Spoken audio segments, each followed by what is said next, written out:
It's time to go beyond the headlines, cause I don't put in overtime just so I can headline. Okay, now it's Fox Sports, I'm live with Renee. Going hard every day, sports rapping every play. Different segments for your favorites, coming at you daily with positive vibes, yeah, we some game changers. Basketball, football, soccer, with different interviews, you never know who may pop up. Listen, only on Beyond the Headlines, this is Beyond the Headlines. Only on Beyond the Headlines, this is Beyond the Headlines. Only on Beyond the Headlines, this is Beyond the Headlines with Renee Washington. All right, everyone, welcome back to Beyond the Headlines with Renee Washington. Let's get into football. We're going to dive deep into the NFL. Joining me on the show this week, we've got ESPN Tennessee Titans reporter Turron Davenport. Welcome to the show. This is a good friend of mine, so I'm happy to have you here on the show, Turron. Yeah, I'm happy to be on. I appreciate you reaching out and asking me to do this. It's a pleasure. Of course. Well, I wanted to get an expert on the show, so I figured what better person to bring on than you, the NFL guru, to dive into the divisional predictions for the NFL. So let's just take a look around the league. We're going to start in the NFC. I know you cover the Titans, so we'll get to the AFC second. And we'll start off, since I'm from the Jersey area and an Eagles fan, let's start off with the NFC East. Who is your prediction, or what is your prediction, 1-4 for the NFC East? 1-4, I'm going with the Eagles to win it. That roster is stacked even more than it was when they won it all in 17. So I'm going to start off with the Eagles. Then from there, I think the Cowboys. Yeah, I mean, hey, look, when in Rome, right? No, right? But seriously, I think the Eagles will be the NFC East champions. And then after that, the Cowboys. And once it gets past the Cowboys and the NFC East, it's kind of like pick your poison.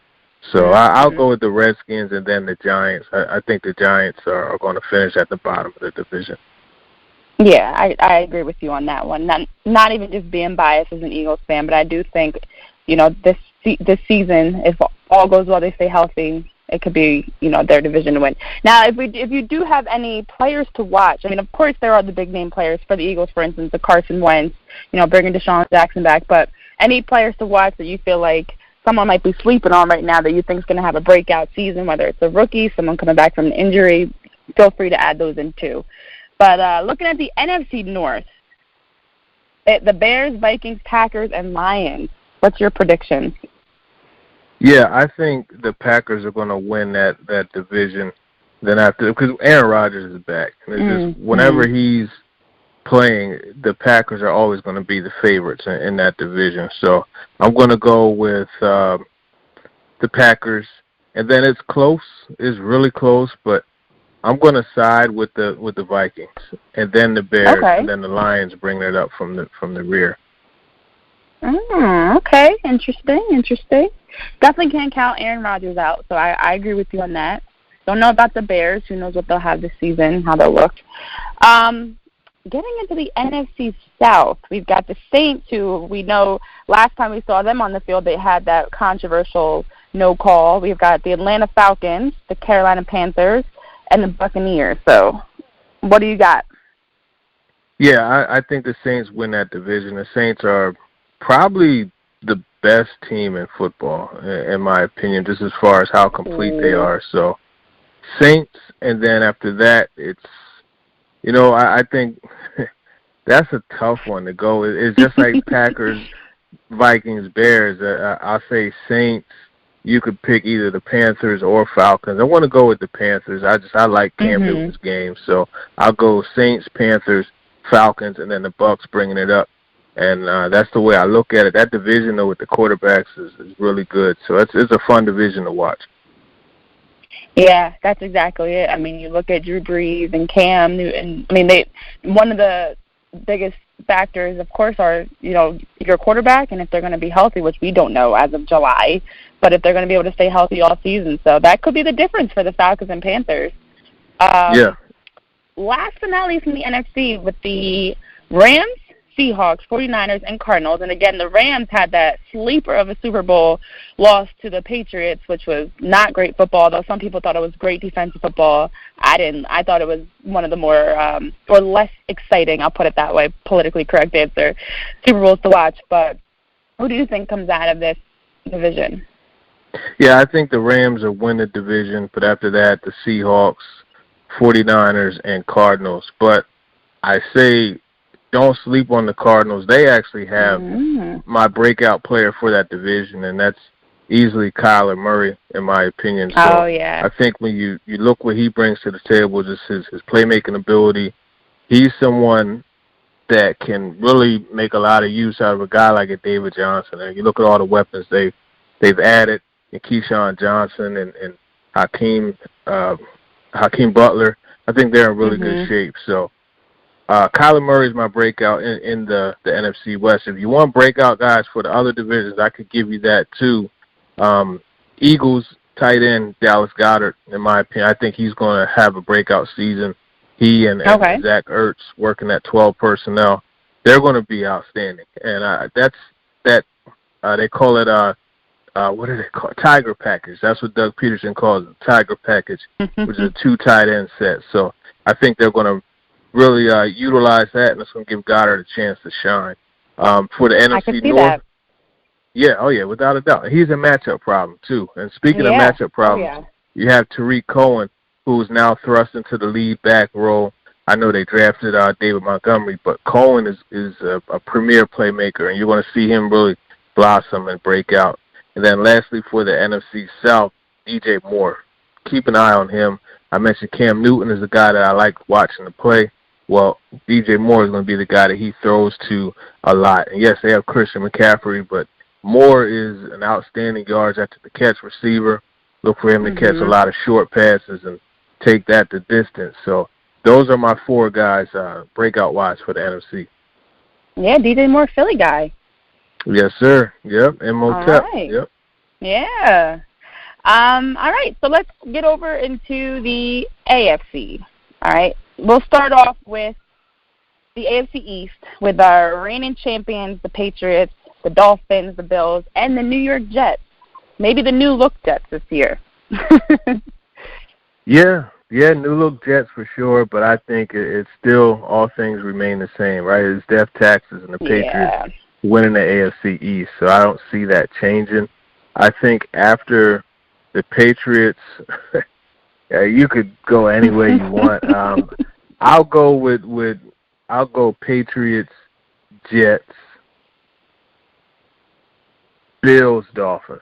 I'll go that direction. Might be a coin toss for the Dolphins and Bills. I think it could be a coin toss, and the problem with both of those teams is the quarterbacks. So I don't think you could really win with either of those guys that they have as options. Now I'm curious how that's going to work with Josh Rosen eventually getting into the lineup. So we'll see what happens there. Yeah, definitely. I completely agree. I mean, with Tom Brady and Bill Belichick, the Patriots are going to be the top dog until one of them, if not both of them, is out of the league. So AFC North. Now, this is one that's an exciting division for me to watch. I'm looking forward to seeing how this shakes out with the Ravens, Steelers, Browns, and Bengals, who all, specifically, of course, the Browns, but we saw some good off-season moves. We saw some good postseason play and exciting things at the end of the season for the Ravens. So what is your prediction for the AFC North?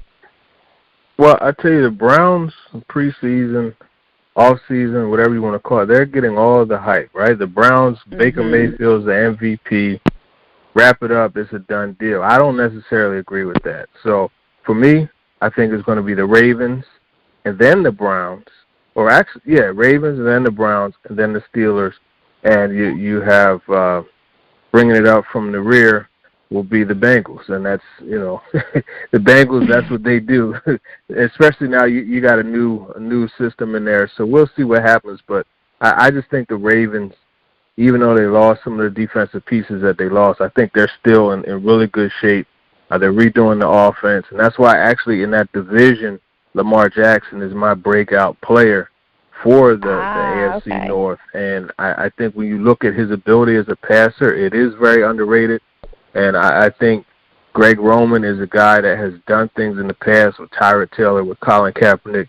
He knows how to utilize that type of quarterback. So they're revamping a lot of things, and they're going to be a solid team. And defensively, they're always in the mix. So Ravens, in my opinion, top team in the AFC North. Yeah, and Lamar Jackson gets a lot of flack because people always wonder if he can be a good quarterback in a quote-unquote passing league, but I think he has the potential to do it. And you bring up a good point with the Browns. It's just right now they are getting a lot of the attention, and it's like, is it the attention going to work in their favor and they're actually going to live up to the hype, or is it going to be a team that's kind of a flop in a sense because they are in a very forget just the AFC North, but the AFC in general. There's no, there's a lot of top quarterbacks and teams in the AFC that they would have to be able to beat out to be a Super Bowl team. And then, of course, they would beat up in the Super Bowl. So.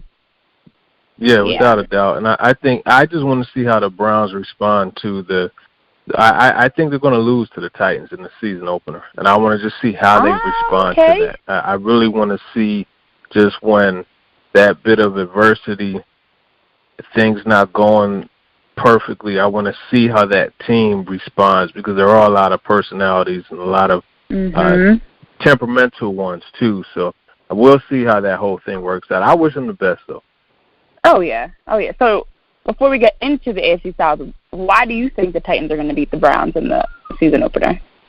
Well, if you look at just the way football tends to go, defenses typically are ahead of offenses, and I'm talking about like beginning of the season, and that's something that it for some reason is like that.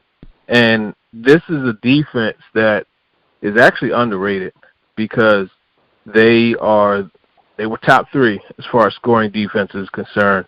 They've gotten better in a guy like a Cam Wake.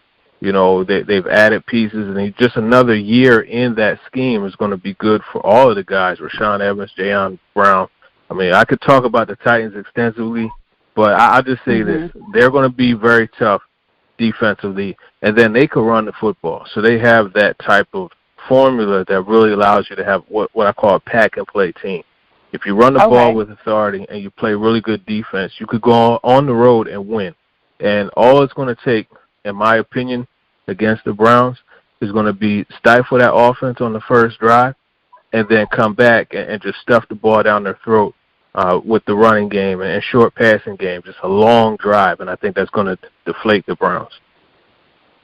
That's some good points. I definitely think it's going to take some time for the Browns offense, especially with these personalities, bringing in OBJ, you've got Kareem Hunt, you've got Baker Mayfield, to really get their chemistry going and get gelling on the field. And it is going to be interesting to see how they handle adversity. You talk about how much attention they've been getting since big moves are made, and can they handle when things don't go their way? And let's say they're down, let's say they lose a game or two.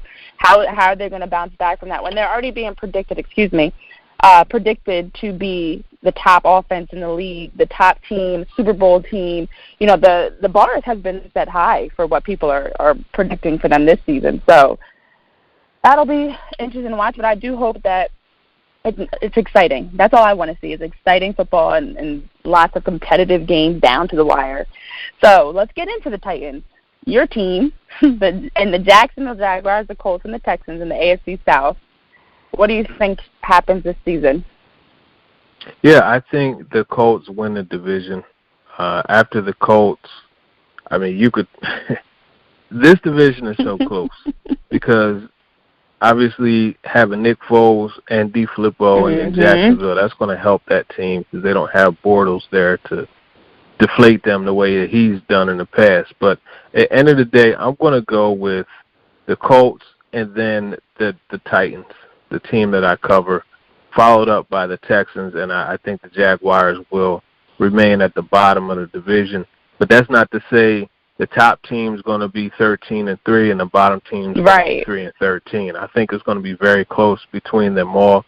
You could very well see 3 teams from that division. Actually, all 4 of them contend for a playoff spot, and 3 teams from that division make it. Yeah, that is one of the divisions across the league that is a lot tighter on paper because they do seem like they have the potential where it's not an obvious. I mean, we talk about the AFC East with the Patriots being the clear favorite. There's no clear favorite in this division. You don't know. It depends on, okay, how is Nick Foles going to step in with the Jaguars? How are we going to see, what are the Texans going to look like? We just have no idea because they are 4 good teams It's not like there's an easy top or easy bottom, easy pick. So, last but not least, go ahead. Yeah, no, that I was just going to say that's a good point. They're solid teams, top to bottom. Oh yeah. Last but not least, getting into the AFC West, we've got Patrick Mahomes and the Chiefs. We've got the Chargers, the Broncos, and the Raiders with AB. What we got? Listen. Patrick Mahomes is stellar. He is elite, and there's no taking away from him. But I think the Chargers have a better team. So I'm going to go from the top. I'm going Chargers, Chiefs.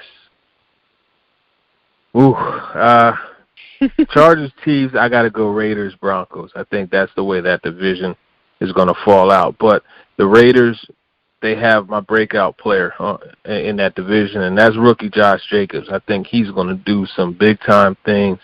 Not Ezekiel Elliott-like in his rookie year, but I think he's going to have, or Saquon Barkley-like in his rookie year, but he's going to have a big-time performance.